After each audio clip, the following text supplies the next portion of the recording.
శ్రీకాకుళం జిల్లా మందస మండలంలోని కొర్రై గేట్ సమీపంలో ఉన్న NH5 ఓవర్ బ్రిడ్జ్ వద్ద వాహనాల తనిఖీలు నిర్వహిస్తున్న సమయంలో 4 బొలేరో వ్యాన్లలో పశువులను అక్రమంగా తరలిస్తున్న ఘటన వెలుగులోకి వచ్చింది.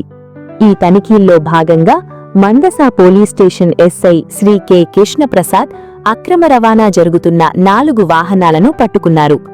పోలీసుల విచారణలో ఈ పశువులను ఇచ్చాపురం నుంచి విశాఖపట్నం వైపు అక్రమంగా తరలిస్తున్నట్లు తెలిసింది.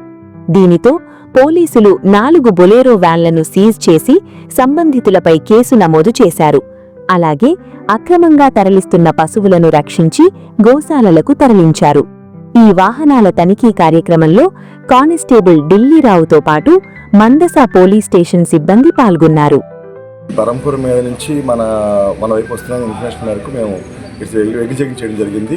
మా మందస లిమిట్స్లోని బెన్నమన్నాపురం నుంచి మహజల్ వరకు ఏ ఒక్క వెహికల్స్ వచ్చాయో వాటిని ఆపి చెక్ చేయగా అందులోని పశువులు ఎటువంటి పర్మిషన్ లేకుండా ట్రాన్స్పోర్ట్ చేయడం జరుగుతుంది. కాబట్టి దాని మీద కేసు కట్టి దర్యాప్తు చేస్తున్నాం. అదేవిధంగా ఈ పశువుల యొక్క మెయింటెనెన్స్ నిమిత్తం వీటిని గోశాలకు తరలిస్తున్నాం.